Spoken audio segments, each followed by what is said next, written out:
Thank you for that introduction. I think probably your affinity for social media might be directly related to your degree of insomnia as a surgeon. And since I have quite a bit of insomnia, I really find that it's very enjoyable. But I'll try to also explain to you why I think it's very important for your surgical practice and for ensuring our future.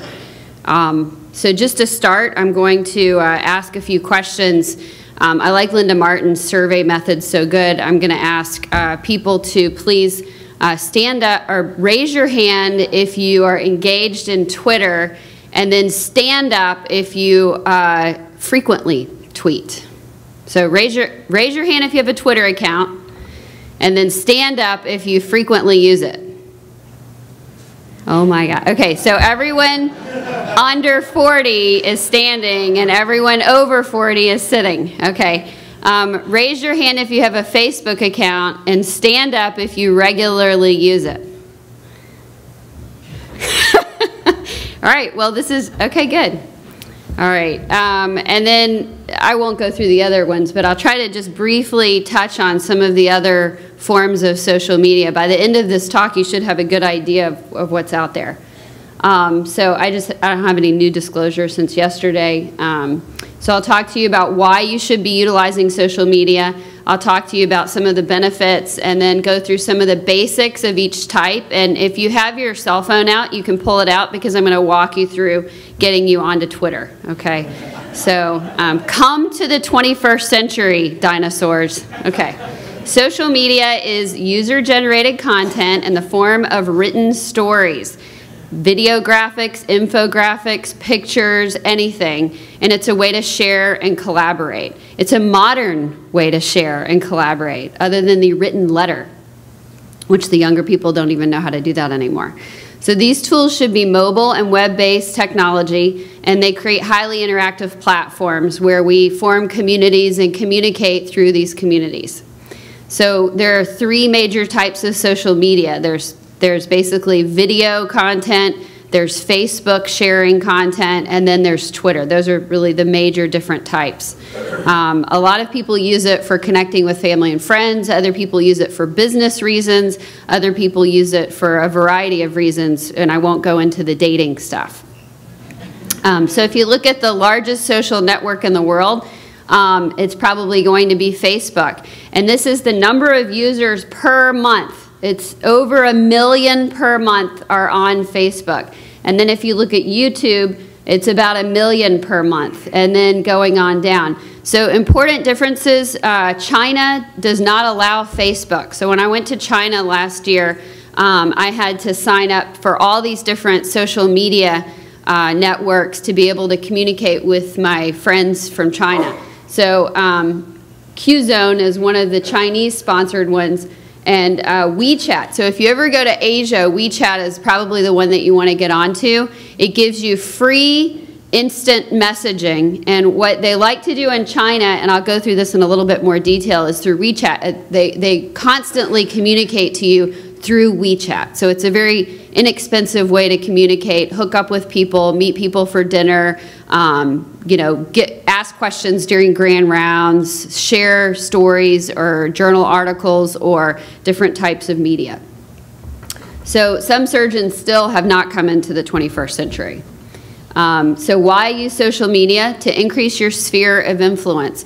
Many of us are engaged in an academic practice because we want to train residents and we want to publish papers so that we can change the way that people practice medicine, so that we can change the way that people who go out into surgery and treat other people, the way that those future patients are affected. So this is another way to do that. To attract the bright young minds into our specialty. If you weren't paying attention, and you didn't see all the young people in the back standing up, people like Aaron Gillespie, people like Carlos Puig, some of the young future stars in our specialty, this is how you get them. If you don't know how to do this, you will not connect with them, and they will not find you attractive, and they will not want to come to your program and train. So it is very important that you learn how to do this, just like 15 years ago everyone had to learn how to use email whether they wanted to or not. So to connect to others in a professional way that occupies most of the waking hours, a lot of us we're in a profession where we're busy in the daytime, we're operating all day, you know, you're with your family at dinner time. So this is a very proper way to send a message to someone or communicate with someone during those not so good daytime hours that you don't have available. So at night you can send messages, share articles, you can participate in a meaningful communication with someone, and you're not waking them up by calling them. It's also a great way to do patient marketing, and I'll show you some examples of that.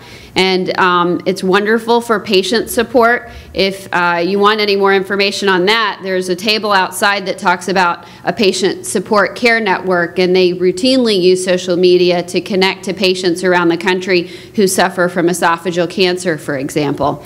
And then also, I'd say because it's fun.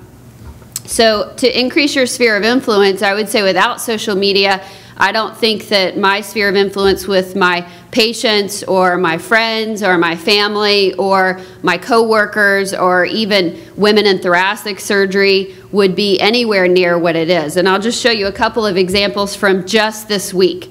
Okay, so I went in and I looked at this video that I decided to make when I went onto the board of Society of Thoracic Surgeons, and we wanted to get more women to go into thoracic surgery.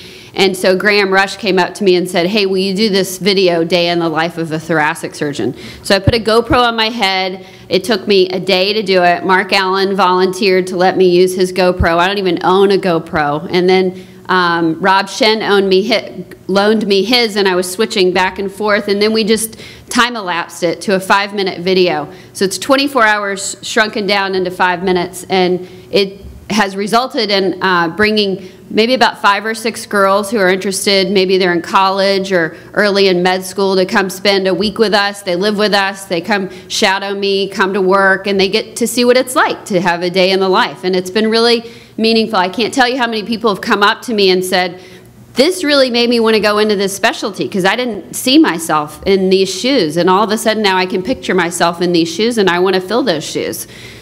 This is a patient of mine who gave me permission to share, who has, she's a young woman, never smoker, stage 4 lung cancer. She came to me for surgery because someone said they thought I might resect it, but she had too many mets to resect, and she was not one of those oligometastatic disease. She was widespread T1 through T9 mets.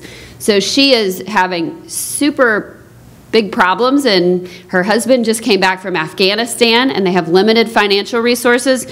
They put in a crowdsourcing fundraising thing on the internet that's widely public. You can even find it if you want. I'll give you the link. And within 3 days, they raised $10,000. So they've been able to help their community. They've been able to help their family, her young son. They've received this support because of social media.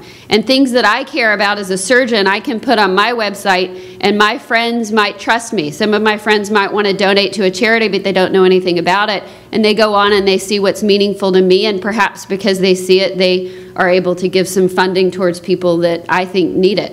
And then this is the, we have the Annals of Thoracic Surgery is on Facebook and Twitter, as is General Thoracic Surgery Club. Recently went to Germany, and I was able to communicate with the surgeons that I'd be working with in Germany a week ahead of time because of social media, and then a variety of other ways. So it is definitely meaningful. With regard to bringing bright young minds in, I think probably the best example is looking at women in thoracic surgery. And for those of you that were around 20 years ago, I don't think there was a huge crowd. Gail Darling can probably contest to the fact that it was a tiny little room where they had some coffee and some women probably sat and chatted. And now the group is so big that we can't even fit into one room. And I think a lot of that is because of social media. We have a physician moms surgery group. Raise your hand if any of you are in that. Anybody? I might be the only one. Oh, good, Dr. Allen's in there. So that brings up a really good point. I think probably it is very wonderful that men engage in encouraging women, and people from all different backgrounds can get on social media and encourage one another, whether they fit into that group per the description or not. Because some of although the front of that room was women, the back of that room was totally crowded with men, and men who have always supported women getting more of us into the specialty. So I think that is really important. And I think probably most of my residents know that, you know, a lot of us are friends on Facebook. I would say in general, it's not a great idea to friend your patients on Facebook because it does create kind of a barrier that might not be appropriate. So what I have done is I've created a separate support group where I can connect my patients on that support group, and they don't see my personal page as much. So again, you can communicate with a large group of people effectively. You can find out what's happening within your sphere of interest. I think probably a long time ago you used to get up and read the paper, maybe watch your local news. Many of us now get up and look on Twitter. We'll look at the New York Times or the Wall Street Journal on the computer, and then we'll check a couple of other social media networks to see what's going on with some of our different spheres of interest.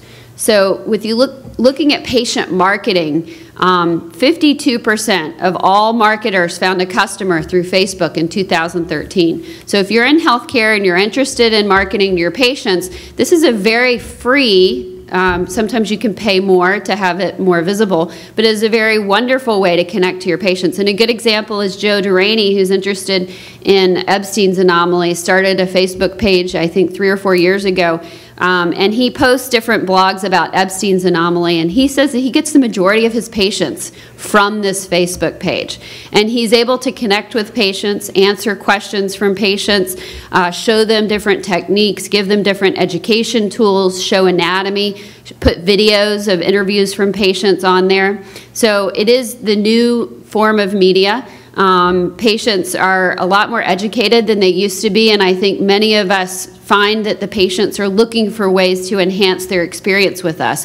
Having a patient-related page is a nice way to give them that content without having to take another 30 minutes to explain everything that they learned on the internet that's wrong. So you control the information that they receive. Patients are a lot more demanding, and they want this current technology.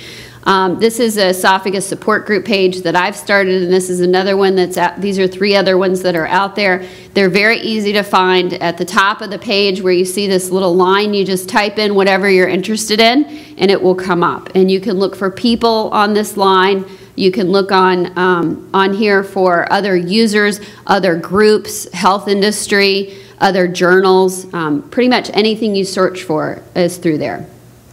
So again, I don't want people to think that I'm advocating that social media replace the things that we do. Publishing in a journal is very important. Doing your scientific research is very important.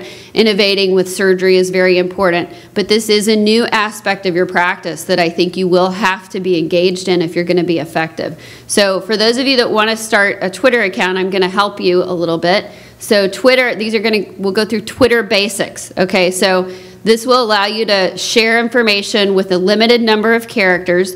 You can use your computer, you can use your smartphone, or you can use your tablet. So you get on the Twitter website and you click on sign up. I see a lot of people are doing that. That's very exciting.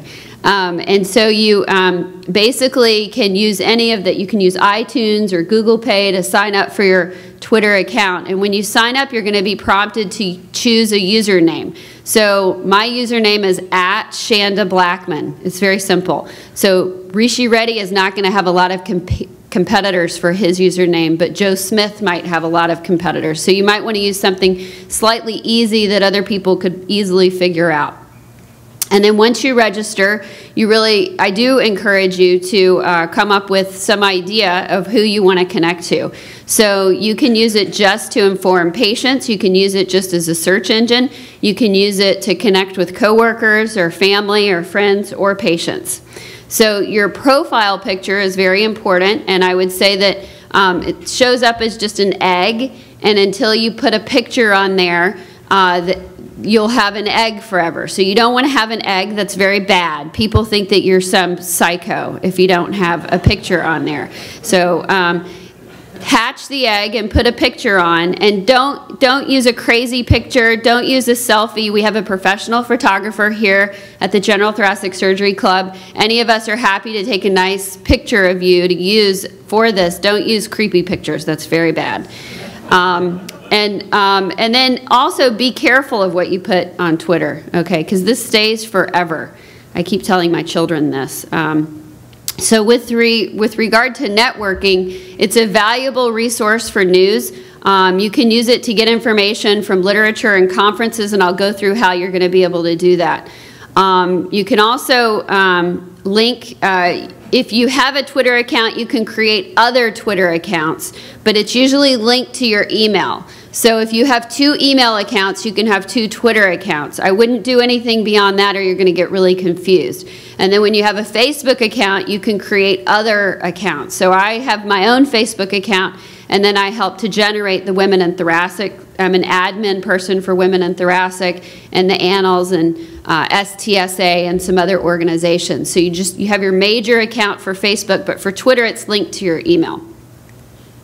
Oh, let me go back to that. So also, if you see other users that you recognize, you can click follow, and that helps you. So that's how you see what you see on your Twitter feed. You see people that you're following. So if you only want to follow Dennis Weigel, you click on Dennis's picture and then you say follow, and for the only thing when you come up to Twitter you'll see is whatever Dennis is interested in that day if he decides he's going to tweet. Otherwise your page will be relatively blank.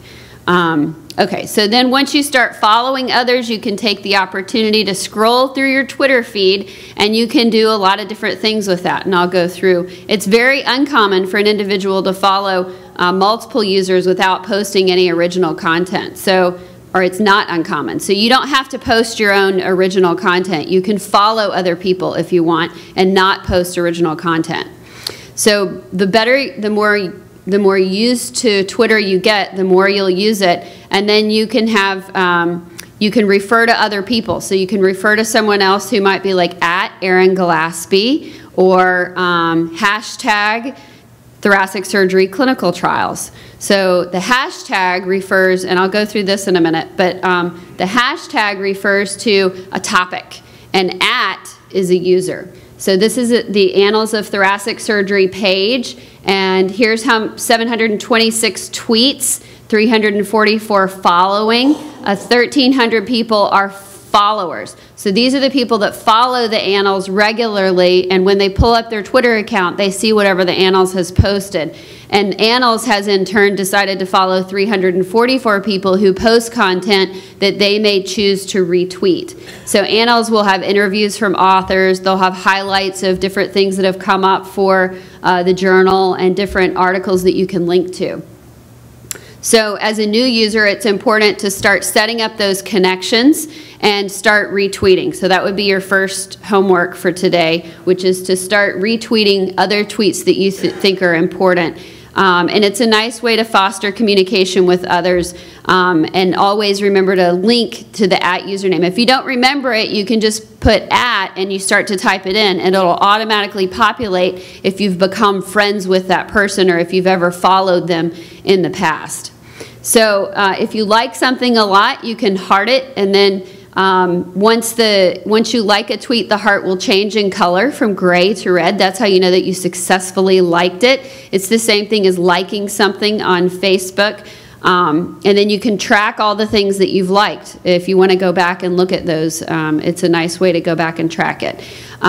Private accounts cannot be quoted, retweeted, or tagged. So I would say if you're going to create a Twitter account, don't have a private account. It's pointless. There's no need to have a private Twitter. That eliminates the need. That's like saying I'm going to put a mailbox out, but I'm not going to receive or send out any mail. So anyway, so this is an annotated tweet. So these are 2 high Twitter usage people. This is Dr. David Tom Cook from UC Davis and Brendan Stiles from New York.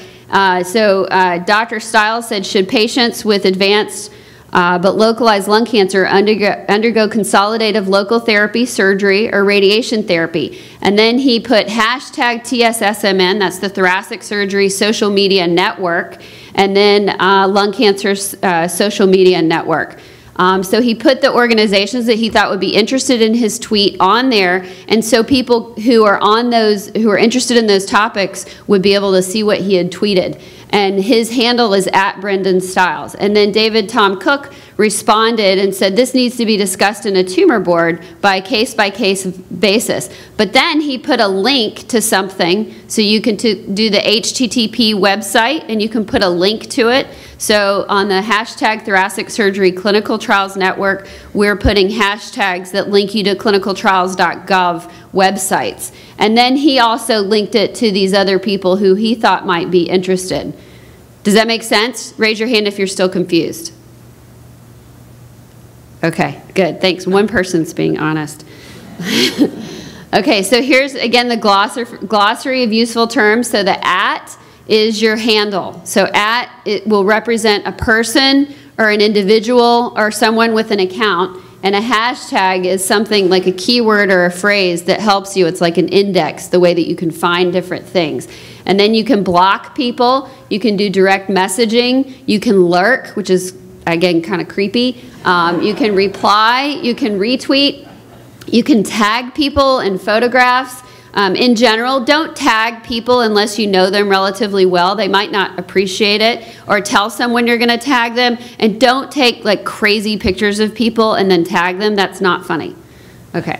So Twitter journal clubs exist, and one way to stay current with newly published content is to have a Twitter journal club. That's the Thoracic Surgery Social Media Network. And they routinely hold journal clubs with Twitter chats and communicate back and forth. So now our residents don't have a journal club sitting in someone's room over coffee or pizza or beer. They're now doing it all across the nation with all the residents and some faculty sponsoring that as well. And it's a really engaging way to look at the literature. And I think if you join the Twitter chat, it's really a fun way to interact with this younger group. Here's another example. This is the TSSMN. Mara Antonoff played a key role in setting that up. And this is what their Twitter page looks like. And you can see they link to CTSNet almost on a daily basis. And this is how they learn. They see videos, they engage, they review the journal articles, they help each other learn in a very meaningful and a very different way than the rest of us learned when we were coming out and going into residency. There's real-time collaboration. So I can send a question out to Facebook. How do you do a tracheal resection? And I bet you within 24 hours I would have 5 people who put links to videos or links to commentaries or even graphics or photographs or personal advice. So it's a really wonderful way to crowdsource your advice and your mentorship. With regard to professionalism, again, everyone always has access to all of your tweets. Anyone with internet access can access your tweets. So once you start tweeting, you might start getting in the habit of expressing your views in a very candid way, but I would say really remember to keep in mind that once that message is out there, it's out there forever. So in general, these are some rules that I tell people when I'm talking to them about social media. Don't lie. Don't pry, don't cheat, you cannot delete, don't steal, and don't reveal. So again, the Twitter is an influential tool because it offers opportunities to share ideas, and there is power in numbers. And then I'll just go quickly. Here's this morning's Facebook page. I found out that one of my residents that I mentored as a general surgery had twins. So it's just a wonderful way to stay in touch. You know, here's how you can see on the right, you can see little green dots. That's who's online. So you'll see like at 5 o'clock in the morning, I got on just to show you what was going on. And everybody in China is up and working, and you know, they're like having dinner. So this is a great time to connect with your friends on the other side of the world, and you can see if they're online and if they're engaged. And then this is the other pages that I manage. If you have other pages, they'll be listed here, and you just click on that, and then you're an admin person for those other pages. And then there's some advertising, and then you can set that page up to show exactly what you're interested in seeing. This is the General Thoracic Surgery Club Facebook page. I'd advise you to please put some of your pictures and video content, especially from last night's flash mob. If you want to put some pictures and video on there, it's great. It's just a wonderful way to share content. And then this is the Women in Thoracic Surgery Facebook page, and Mara was in charge of the metrics, and at our last board meeting, she showed, you know, how many people we've reached this year, how many people have liked our page, how many people signed up for scholarships that were linked to the Facebook page. It's just a great way to see and measure your impact. Snapchat, and this is just going over some other types of media. Snapchat is really just a social thing. I wouldn't really advocate it in this venue, but a lot of people asked me to put this on here because they had no idea what it is. You have basically a video or a picture, and it goes up, and then it goes away in a few seconds. It's not permanently on the internet, so people typically put even creepier things on there. So Wechat is the one that I was talking about in China. So everyone has a QR code on their business card, and when you go to these meetings, they hand you their business card, and you take your phone and you scan the QR card, or you display the QR card on your phone, or you can shake your phone and they shake their phone, and then you connect to them. It's really funny the way that you can connect to people. And so that is a nice way to communicate, and a lot of times they'll send you a recorded voice message, which is sometimes very difficult to understand. LinkedIn has more than 2 million doctors and health professionals on there. I find that LinkedIn is really good if you're not happy in your current job and you want to look for another job. A lot of people seem to be looking for jobs on LinkedIn. A lot of people use it to present content. If you want to find a really good PowerPoint presentation on something that's engaging, you're probably going to find it on LinkedIn, because most professional organizations put all their PowerPoints on the LinkedIn website, and a lot of people will put their own content on underneath their website. Doccom has about 500,000 healthcare professionals on there. It's one of the largest networks of medical doctors. It's also used for U.S. News and World Report. So if you haven't gotten on this, your hospital probably would find it very useful for you to be on Doccom, because that's how you actually, it contributes to the ranking with regard to professional reputation. Social Media Impact. This is a really interesting book if you're interested in looking at the social organism. It mimics the rules and functions of biological life. So social media works a lot like we do as humans in biology, and they talk about the creation of memes, and these are sharing and replicating information, and it becomes almost like a part of our social building block and a part of our culture or our social DNA. So it is the new way that everyone is communicating that's under 40 for sure. Just some quick pearls. Again, it can increase your sphere of influence, can attract bright young minds to our specialty, can connect you to others in a professional way that a lot of times you don't otherwise have the time to do, and you can reach patients efficiently. Thanks.